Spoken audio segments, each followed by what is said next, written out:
ಪ್ರಪಂಚದಲ್ಲಿ ಹೆಚ್ಚು ನರಳುವುದು ಒಳ್ಳೆಯವರ ಅಥವಾ ಕೆಟ್ಟವರ? ಒಳ್ಳೆಯವರೇ ಯಾವಾಗಲೂ ಹೆಚ್ಚು ನರಳುವುದಲ್ವಾ? ತಾನು ಒಳ್ಳೆಯವರು ಅಂತ ಅಂದುಕೊಳ್ಳುವವರೇ ಯಾವಾಗಲೂ ತೊಳಲಾಟಕ್ಕೆ ಸಿಕ್ಕಿ ಹಾಕಿಕೊಳ್ಳುತ್ತಾರೆ. ದಯವಿಟ್ಟು ಇದನ್ನು ನೋಡಿ. ಮೊದಲನೆಯದಾಗಿ ಕೇಳುವ ಪ್ರಶ್ನೆ, ನೀವು ಒಳ್ಳೆಯವರಾಗಿದ್ದು ಹೇಗೆ?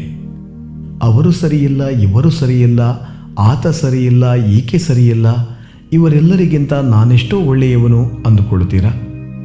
ನೀವು ಒಳ್ಳೆಯವರು ಅನ್ನುವ ವಿಚಾರ ನಿಮಗೆ ಅನ್ನಿಸಿದ್ದು ಹೇಗೆ? ಸಾಕಷ್ಟು ಜನರನ್ನು ಕೆಟ್ಟವರು ಅಂತ ದೂಷಣೆ ಮಾಡಿದ್ರಿ. ಆಗ ನಿಮಗೆ ನೀವು ಒಳ್ಳೆಯವರು ಅಂತ ಅನ್ನಿಸ್ತು. ತಾನು ಒಳ್ಳೆಯವನು ಅಂತ ಅಂದುಕೊಳ್ಳುವ ವ್ಯಕ್ತಿಯ ಮನಸ್ಸಿನಲ್ಲಿ ಪ್ರಪಂಚದಲ್ಲಿ ಯಾರೂ ಸರಿಯಿಲ್ಲ.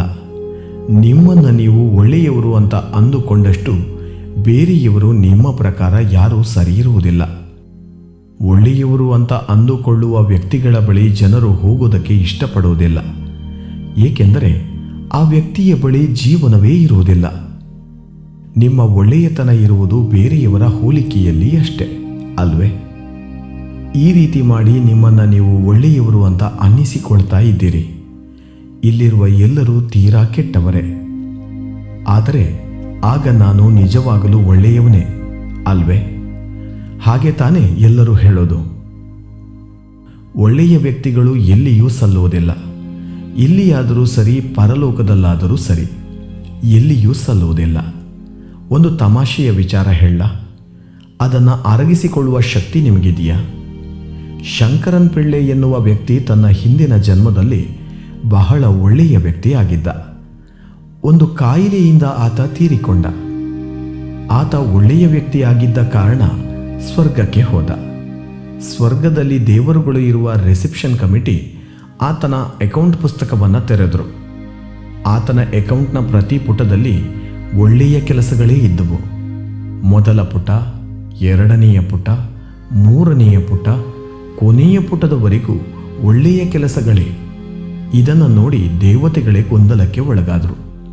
ಶಂಕರನ್ ಪಿಳ್ಳೆಯವರ ಬಳಿ ಬಂದು, ಶಂಕರನ್ ಪಿಳ್ಳೆಯವರೇ, ಇಲ್ಲಿ ಒಂದು ಸಮಸ್ಯೆ ಇದೆ ಎಂದು ದೇವತೆಗಳು ಹೇಳಿದರು. ಅದಕ್ಕೆ ಅವರು, ಏನದು ಸಮಸ್ಯೆ ಎಂದು ಕೇಳಿದರು. ಆಗ ದೇವತೆಗಳು, ಇಲ್ಲಿ ಅನೇಕ ರೀತಿಯ ರೂಮ್ಗಳಿವೆ. ಸ್ವರ್ಗದಲ್ಲಿ ಬೇರೆ ಬೇರೆ ಪ್ರಮಾಣದ ರೂಮ್ಗಳಿವೆ. ಒಂದು ಕೆಟ್ಟ ಕೆಲಸ ಮಾಡಿದವರಿಗೆ ಫಸ್ಟ್ ಕ್ಲಾಸ್ ರೂಮ್ ಸಮುದ್ರ ತೀರದ ಕಡೆ, 2 ಕೆಟ್ಟ ಕೆಲಸ ಮಾಡಿದವರಿಗೆ ಅದಕ್ಕಿಂತ ಕೆಳಗೆ, 3 ಕೆಟ್ಟ ಕೆಲಸ ಮಾಡಿದವರಿಗೆ ಅದಕ್ಕಿಂತ ಇನ್ನೂ ಕೆಳಗೆ, ಕೆಟ್ಟ ಕೆಲಸವನ್ನೇ ಮಾಡಿಲ್ಲದೆ ಇದ್ದವರಿಗೆ ನಮ್ಮಲ್ಲಿ ಜಾಗ ಇಲ್ಲ. ಕೆಟ್ಟ ಕೆಲಸವನ್ನೇ ಮಾಡಿಲ್ಲದೆ ಬಂದಿರುವವರಲ್ಲಿ ನೀವೇ ಮೊದಲನೆಯವರು. ಶಂಕರನ್ ಪಿಳ್ಳೆ ಆಗ ಯೋಚನೆ ಮಾಡೋದಕ್ಕೆ ಶುರು ಮಾಡಿದ. ಇದು ಎಂತಹ ಅಸಂಬದ್ಧ! ನಾನು ಎಷ್ಟು ಒಳ್ಳೆಯವನಾಗಿದ್ದೆ ಅಂದರೆ ಜಗತ್ತಿನಲ್ಲಿ ಯಾರೂ ನನ್ನ ಹತ್ತಿರ ಸುಳಿಯಲಿಲ್ಲ. ಸ್ವರ್ಗಕ್ಕೆ ಬರುವ ಆಸೆಯಿಂದಲೇ ನಾನು ಬದುಕಿದೆ. ಇಲ್ಲೂ ನನಗೆ ಸಮಸ್ಯೆನಾ? ಆಗ ದೇವತೆಗಳೆಲ್ಲರೂ ಸೇರಿ ಚರ್ಚೆ ಮಾಡಿ ಒಂದು ನಿರ್ಧಾರ ಮಾಡಿದರು. ಶಂಕರನ್ ಪಿಳ್ಳೆಯವರ ಬಳಿ ಬಂದು, ಪಿಳ್ಳೆಯವರೇ, ನೀವು ಚಿಂತೆ ಮಾಡಬೇಡಿ, ಇದಕ್ಕೆ ಒಂದು ಪರಿಹಾರ ಸಿಕ್ಕಿದೆ. ಭೂಲೋಕದಲ್ಲಿ ನಿಮ್ಮ ದೇಹ ಇನ್ನೂ ಸುಸ್ಥಿತಿಯಲ್ಲೇ ಇದೆ. ನಿಮಗೆ ನಾವು 3 ಗಂಟೆಗಳ ಕಾಲ ಜೀವನ ಮಾಡಲು ಸಮಯ ಕೊಡುತ್ತೇವೆ. ಒಂದೇ ಒಂದು ಕೆಟ್ಟ ಕೆಲಸ ಮಾಡಿ ನಿಮ್ಮನ್ನು ನಾವು ಅತ್ಯುಚ್ಚವಾದ ಸ್ವರ್ಗದಲ್ಲಿ ಇಡುತ್ತೇವೆ. ಯಾವುದೇ ಸಮಸ್ಯೆ ಇಲ್ಲ ಎಂದು ಹೇಳುತ್ತಾರೆ. ದೇವತೆಗಳು ಹೇಳಿದ ಹಾಗೆ ಶಂಕರನ್ ಪಿಳ್ಳೆಗೆ ಜೀವ ಬಂತು. ಆತ ಎಚ್ಚರವಾಗಿ ಯೋಚನೆ ಮಾಡುತ್ತಾ ಕುಳಿತ. ಯಾವ ಕೆಟ್ಟ ಕೆಲಸ ಮಾಡುವುದು ಎಂದು ಯೋಚನೆ ಮಾಡುತ್ತಾ ಕುಳಿತ. 1.5 ಗಂಟೆ ಕಳೆದು ಹೋಯಿತು. ಆದರೆ ಏನು ಮಾಡಬೇಕು ಎಂದು ತೋಚಲಿಲ್ಲ. 1.5 ಗಂಟೆ ಕಳೆದ ನಂತರ ಆತನಿಗೆ ಒಂದು ಯೋಚನೆ ಬಂದಿತು. ಆತನ ಪಕ್ಕದ ಮನೆಯಲ್ಲಿ ಒಬ್ಬ ಮಹಿಳೆ ಇದ್ದಳು. ಆಕೆ ಯಾವಾಗಲೂ ಶಂಕರನ್ ಪಿಳ್ಳೆ ಕಡೆಗೆ ಮಾದಕವಾದ ನೋಟ ಬೀರುತ್ತಿದ್ದಳು. ಆದರೆ ಈತ ಒಳ್ಳೆಯವನಾಗಿದ್ದ ಕಾರಣ ಆ ಕಡೆಗೆ ಗಮನ ಹರಿಸಲಿಲ್ಲ. ಆ ಸಮಯದಲ್ಲಿ ವ್ಯಭಿಚಾರ, ಕೆಟ್ಟ ಕೆಲಸ ಇದನ್ನೇ ಮಾಡಬೇಕು ಎಂದುಕೊಂಡ. ಇದೆಲ್ಲ ಸ್ವರ್ಗಕ್ಕೆ ಹೋಗುವ ಸಲುವಾಗಿ ಮಾಡುತ್ತಾ ಇರೋದು ಅಂದುಕೊಂಡು ಆಕೆಯನ್ನು ಹುಡುಕಲು ಶುರು ಮಾಡಿದ. ಆಕೆಯ ಮನೆ ಬಾಗಿಲಿಗೆ ಹೋಗಿ ಬಾಗಿಲು ತಟ್ಟಲು ಶುರು ಮಾಡಿದ. ಆಕೆ ಬಂದು ಬಾಗಿಲು ತೆರೆದಳು. ನನಗೆ ನೀನು ಬೇಕು ಎಂದು ಹೇಳಿದ ಪಿಳ್ಳೆ. ಆಗ ಆಕೆ, ಯಾಕೆ ಶಂಕರನ್ ಪಿಳ್ಳೆಯವರೇ, ಏನಾಯಿತು? ನಿನ್ನೆಯಷ್ಟೇ ಮರಣಾವಸ್ಥೆಯಲ್ಲಿದ್ದೀರಿ ಅಂತ ಸುದ್ದಿ ಬಂತು. ಈಗ ಏನಾಯಿತು ಎಂದು ಕೇಳಿದಳು. ಅದೆಲ್ಲ ಬಿಡಿ, ನೀವು ನನಗೆ ಬೇಕು ಎಂದು ಶಂಕರನ ಪಿಳ್ಳೆ ಹೇಳಿದ. ಆತ ಒಳಗೆ ಹೋದ.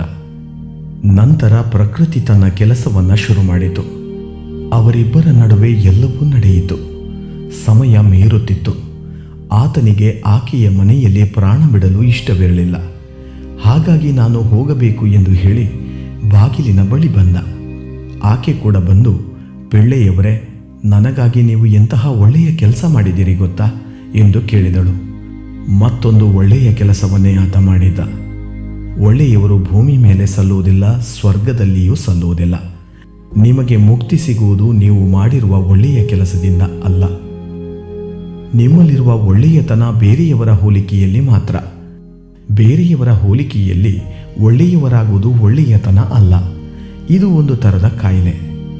ಜನ ಈಗ ಒಂದು ಕೆಲಸ ಮಾಡ್ತಿದ್ದಾರೆ, ಆದರೆ ಅವರಿಗೆ ಸಂತೋಷ ಅಂದರೆ ಏನು ಅಂತ ಗೊತ್ತಿಲ್ಲ. ಬೇರೆಯವರ ಹತ್ತಿರ ಇಲ್ಲದೇ ಇರುವುದು ತನ್ನ ಬಳಿ ಇದೆ ಎನ್ನುವುದೇ ಹೆಚ್ಚಿನ ಜನರಿಗೆ ಸಂತೋಷ ಕೊಡುತ್ತದೆ. ಉದಾಹರಣೆಗೆ, ಈಗ ನಿಮಗೆಲ್ಲರಿಗೂ ಹಸಿವಾಗಿದೆ, ಆದರೆ ನನ್ನ ಹೊಟ್ಟೆ ತುಂಬಿದೆ.